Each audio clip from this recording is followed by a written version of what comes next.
সমস্যা, তাও আবার আমাকে নিয়ে। জানো তো, আমি তো নিজেই জানি না আমি কি সমস্যা এমন করি। লোকের নাকি এত মাথা ব্যথা, আমি কি করি কি না করি সেটা নিয়ে আজকে সেটাই বলবো। হ্যালো এভরিওয়ান, গুড মর্নিং সবাইকে। আমি রাখি আমার একটা নতুন ভিডিওতে তোমাদেরকে অনেক অনেক স্বাগত আর অনেক অনেক ভালোবাসা। আশা করি আজকের ভিডিওটা অনেকটাই ভালো লাগবে, তো দেখতে থাকো। ঘুম থেকে উঠেই আমি প্রথমে ভাবি আমি আমার মেয়েটাকে সারাদিন কিভাবে নিয়ে রাখবো। তারপর তো স্বামীর কথা ভাবি, আমার তো নিজের কথার ভাবার টাইমই নেই। জানি না লোকের এত কিসের আমার কথা নিয়ে এত টাইম আছে। তাহলে এতই যদি টাইম থাকে আমার মেয়েটাকে এসে একটু ধরো, আমি তাহলে শান্তি মতন কাজ করতে পারবো। জানি না, জানো তো এত যে সমস্যা, ওটার বেলা তো কেউ আসবে না, আবার আমার পিছনে পিছনে বড় বড় কথা বলতে পারবে। আমি যে বলেছিলাম আমি জিন্স পরবো, অনেকে অনেকজনের কথা বলবে, ঠিক ঠিক বলেইছে জানো তো। আরে বাবা, তোমাদের কি বলো, লাইফ একটাই, জীবন একটাই, আর তো ফিরে পাবো না। মরে গেলে তো সবই শেষ, সবই ছেড়ে যেতে হবে আমাদেরকে। এই জীবনটাই যদি সুখ না করি তাহলে আর কখন করব বলো। আমি কি কিনলাম কি না কিনলাম, আমি এত টাকা নষ্ট করি, তাও আবার আমার জামাইয়ের। হ্যাঁ, আমার জামাইয়ের করব না তো কার করব বলো। আমি তো ওর হাত ধরে এসেছি। আমি যখন আমার বাবার বাড়িতে ছিলাম তখন তো আমার বাবার টাকা অনেক নষ্ট করেছি। কই, তখন তো কেউ বলে নাই যে মেয়ে এত টাকা নষ্ট করতেছে। আজকে বরের টাকা নষ্ট করেছি বলে তাই সবার মুখ বেড়েছে, বলারই দরকার। এখন তো আমার দিন আমার জামাইয়ের টাকা নষ্ট করার।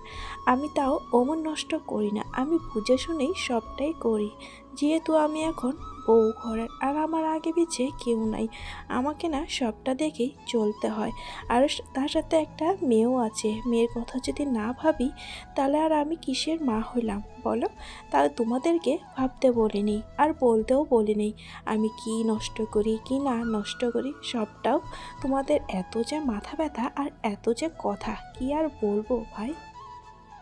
অনেক কিছু এনেছি, লাগলে পরে নিয়ে যেও আমার থেকে, তাও আর লোকের মাঝখানে এসব কথা বলো না যে অমুকের বউ এটা এনেছে, অমুক এটা নিয়েছে। হ্যাঁ, আমি নিব না তো নিব কে বলো। এখন তো আমারই রাজত্ব। রাজত্ব বলে আমি বিয়ার পর অনেক কষ্ট করেছি জানো তো, একটা একটা করে ঘরে জিনিস করেছি। এখন যেহেতু মোটামুটি হয়েছে, এখন নিব না, তখন আমি কিচ্ছু নিইনি। তখন ভেবেছি সংসারটা কিভাবে আমি উঠাবো আর কিভাবেই বড় করব। যতটুকু করেছি সব নিজেই কিন্তু করেছি জানো তো। কেউ আসে নাই আর কেউ আমাদেরকে হেল্পও করে নাই 1 টাকা দিয়ে, এটা আমি মুখের রূপেই বলতে পারবো। এসব কথা না হয় থাক, সবাই অনেক কিছু ভেবে নিবে। তো যাই হোক, এদিকে বর মেয়েকে খাওয়াচ্ছিল বলে আমি সংসারের সমস্ত কাজগুলো করে নিচ্ছিলাম। আর বর ছাড়া তো আমার আর গতিই নাই জানো তো। সকালের টাইমটা ও যেহেতু রাখে তাই আমি সকালের সমস্ত কাজ বাজ করে নিই। মাঝে মধ্যে ও আমাকে হেল্প করে দেয়, যেহেতু মেয়ে অনেকটাই দুষ্টামি করে, তাই না, তাই ও অত একটা কাজ করতে পারবে না। আমি যেহেতু হয় না, ও কাজ করলে অনেকটাই দেরি হয়, তাই আমি পটাপট করে কাজ করে স্নান ধান করে নিই। পূজা শেষ হওয়ার পর আমি মেয়েকে নেই, তারপর বরমশাই আবার স্নান করতে যায়। আমাদের এদিকে না ফুলের অনেকটাই অভাব। এই ফুলগুলো দেখতে পারছো, এই ফুলগুলো কিন্তু কি ফুল নাম জানি না, তবু আর কি মাঠের মধ্যে হয়েছে। ভাবলাম এই ফুলগুলো তো দেখতে অনেকটাই সুন্দর, অনেকজনে কিন্তু পূজাও দেয়, আমি মোবাইলের মধ্যে দেখেছি, তাই ভাবলাম 2-1 দিন নিয়ে এসেছি জানো তো। ফুল যেহেতু পাই না আর কী বাই করবো, আর গাঁদা ফুল আনে না 2-1 দিন রাখার পর নষ্ট হয়ে যায়, তাই মাঝে মধ্যে যখন একদমই ফুল পাই না তখন ওই ফুলগুলো নিয়েই পূজা দেই। তো এইদিকে সূর্য দেবতাকে জল দেওয়ার পর তারপর না তুলসী ঠাকুরকে জল দিলাম। তারপর তো ঘরের ঠাকুরও বাকি আছে, ঠাকুরকে ফুল গলে দিলাম। কত সুন্দর না দেখা যাচ্ছে, কালারটা কিন্তু পুরো বেগুনি কালার, দেখতেও কিন্তু অনেকটাই সুন্দর দেখা যায়। তো আজকে কিন্তু পুজো দিয়েছি নকুনদানা দিয়ে। আমার মেয়ে না নকুনদানা খাইতে অনেকটাই ভালোবাসে, দেই না তবুও একটা করে দেই। তো এই যে কাপড় মেলবো ওই দিন না মানে খাতাটা যেহেতু রৌদ্রে দিয়েছিলাম ছিঁড়ে পড়ে গেছে রশিটা। এখন আবার বরকে নিয়ে এসেছি রশি লাগানোর জন্য, কারণ আমি এই মাঠের মধ্যে কাপড় দিই। মাঠ বলতে বাউন্ডারিটা কিন্তু পুরো ঘেরা আর কি, আমাদের গেট খুলে এই বাউন্ডারিটা পড়ে, তাই এই জায়গার মধ্যে কাপড় দিই মানে পট করে আর কি শুকায়ও যায়। যেহেতু ছাদে উঠতে অনেকটাই আমার কষ্ট হয়, তার থেকে আমি নিচেই মানে কাপড়গুলো দেই। তাই বরমশাই আমাকে এদিকে আবার রশিটা লাগাই দিল, তারপর সুন্দরভাবে আবার কাপড়গুলো রোদ্রে দিচ্ছি। জানোই তো বাচ্চা কাচ্চা থাকলে কত কাপড় না বার হয়, আমারও কাপড় বার হয়েছে যেহেতু কালকে ঘুরতে গিয়েছিলাম। আর আজকে বানাবো কাঁঠাল। পিঁড়িতে কাঁঠালের আঠার লাগলে পরে আর ছাড়ে না, সেই কাঁঠালই আজকে রান্না করব। কাঁঠালটা কালকে এনেছে, কালকে তো চিকেন রান্না করেছি, তাই ভাবলাম আজকেই করব। বরমশাই বলে গেছে এটা নাকি মাংসর মতন করে খাবে, তাও আবার শুকনা শুকনা। যেহেতু বরমশাই খেতে চাইছে ওই হিসেবেই তো রান্না করতে হবে। তাই আমি প্রথমে কাঁঠাল কাটতে বসে গেছি। কাঁঠালটা তো সুন্দরভাবে কেটে নিচ্ছি। মনে হচ্ছে কাঁঠালটাও তো টেস্টি হবে না, কারণ আগে আমার মেয়েকে দিয়ে গেলাম কলা খাইতে। এই যে আমার ব্যাগটা পুরো শেষ করে দিয়েছে, দেখতে পাচ্ছ নতুন ব্যাগ, সারা বিছনায় তো কলা কলা করে দিয়েছে। আমার মেয়েকে তো একটু টাইমে শান্তি মতন রাখতে পারি না, ওদিকে গেছি কাজ করতে, এদিকে আবার সর্বনাশ করে দিয়েছে। তারপর ওকে ঘুম পাড়ানোর পর এক এক করে সব কাজ করে নিচ্ছি। প্রথমে তো এদিকে ডালটা সাম্বার দিব। আজকে ডালটা আর কি মুসুর ডালই করব, ওর মধ্যে টমেটো বিন সব কিছু কিন্তু দিয়েছি। এইভাবে ডাল খাইতে কিন্তু অনেকটাই টেস্টি লাগে, তাও আবার মুসুরির ডাল, এটা ভেজ ডাল আর কি। ভেজ ডাল হলে তো মুগ ডাল থাকতো, কিন্তু এটা আবার মুসুরির ডাল। তারপর কাঁঠালটা ভাপানোর পর এদিকে আবার কাঁঠালটা না ভেজে নিচ্ছি। জানো তো এইভাবে না কাঁঠালের তরকারি রান্না করলে কী যে স্বাদ হয় আর কি। যেহেতু এদিকে ডালটাও হয়ে গেছে, এখন না ডালটা আবার নামাই নিচ্ছে। আমি না দুটো কড়াই বসাই দিয়েছি, জানোই বাচ্চা উঠলে কতটাই দিকদারি হয়, তাই দু কড়াই বসাই দিয়েছি, পটাপট হবে আমার রান্নাটা। তো এই যে কাঁঠালটা কষানোর পর দিয়ে দিলাম গরম জল। জানো তো সেন্টটা যে কী সুন্দর বার হয়েছে। আর এদিকে চচ্চড়ি করবো, যেহেতু সবজিগুলো নষ্ট হচ্ছিলো তাই ভাবলাম দু একটা শুটকি দিয়ে চচ্চড়িটা করে নিই, বেশ সুন্দর করে খাইতে পারবো। আর আমরা দুজনে না শুটকি মাছ খাইতে অনেকটাই ভালোবাসি। দুদিকে রান্না বসাইলে কিন্তু আমার অনেকটাই তাড়াতাড়ি হয়ে যায়। তো ওইদিকে কাঁঠালটা হচ্ছে, এইদিকে আবার চচ্চড়িটা হচ্ছে। অল্প দিয়ে দিলাম কসুরি মেথি।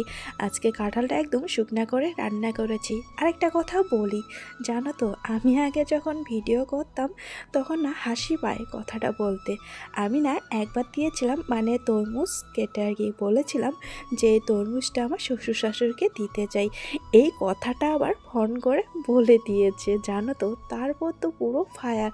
যেহেতু তখন না আমি ভিডিও করলে সবারই প্রবলেম হতো, সেজন্য তা আমার সাথে যে কী না কী হয়েছে এই কথাটা নিয়ে। তরমুজ দিয়েছে, আবার ভিডিও করেও বলেছে। জানো তো এসব লোকও আছে। মানে এখন আমার সেই সব কথা মনে পড়লে না কতই না হাসি বাড়ায়। তো আজকে এই যে কাটলের তরকারি রান্না করলাম, তবে ওই যে ছোটো বাটিটা যে দেখতে পেলে সেটা ভাবলাম যেহেতু নতুন রান্না করেছি এই বছরে, তাই শাশুড়িকে দিতে যাই। তো ওটা আবার কেউ হয়তো ফোন করে বলে দিবে, বলুক। এখন শাশুড়ি আমাকে বলে যে ভিডিও করো, আমাদেরকে দেখাও। জানোই এখন সবাই ভিডিও করে, তো এসব কথা তো এখন আর বলে লাভ নাই। আর আমাকে ঠাকুমা বলেছিল যে কোনো বছরের নতুন জিনিস হোক না কেন সবাইকে দিয়ে খাইতে হয়। আমার মাও কিন্তু এই কথাটাই বলতো আর কি। একটা যে কোনো বস্তু নিয়ে আসলে আর কি নতুন মানে হয় না, বছরে ধরো আম এটা কাঁঠাল হয় না, ওটা আর কি সবাইকে দেখতাম দিয়ে খাইতো। এখন আবার আমি কিন্তু সেটাও শিখে গেছি, মানে যেহেতু ঘরের মধ্যে শ্বশুর শাশুড়ি আছে তাদেরকে দিয়ে খাই। আমার তো রান্নাবাড়ি হয়ে গেছে, মামাম দেখলাম এখনও ঘুম থেকে উঠে নাই, তাই ভাবলাম পূজার বাসনগুলো মেজে নেই, কালকে আমার অনেকটাই তাড়াতাড়ি হবে। তো এদিকে বাপ বেটিকে খাইতে দিয়েছি। জানো তো আজকে বরমশাই রান্নাবাড়ি খেয়ে অনেকটা কিন্তু হ্যাপি হয়েছে, কারণ ওর সব পছন্দর রান্না হয়ে গেছে। আমার বড়ার লাগে সব কিছু মাখা মাখা আর কি। তো খাওয়া দাওয়া শেষ করে আমি একটু শুয়ে পড়েছিলাম। কখন যে ৫টা বেজে গেছে বলতেই পারিনি। তো এদিকে আমার যেহেতু মুরগিও আছে উঠানে, তার জন্য আরও তাড়াতাড়ি করে উঠলাম। এখন যেহেতু ২-১টা গাছ বুনেছি, জল তো দিতেই হবে।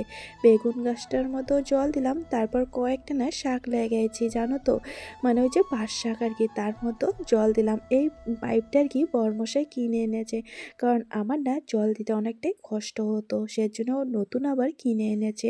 তো সব গাছের মধ্যে জল দেওয়া হয়ে গেছে, তারপর আইছি কচু খেতে আর কি।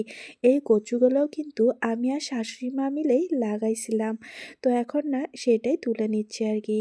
তো আজকে সন্ধ্যাবেলা করেছিলাম গোলা রুটি, ভাবলাম মা বেটি এটা সন্ধ্যাতে খাবো আর কি। তো বরমশাইয়ের জন্য রাখবো। আজকের রুটিটা না অত একটা ভালো হয়নি, কারণ কড়াইয়ের মধ্যে না লেগে গেছে। আর মাম্মামকে নিয়ে রান্না করা অনেকটাই কিন্তু বড় কথা। আজকে আমার মাম্মামের বিষয়ে একটা কথা বলি।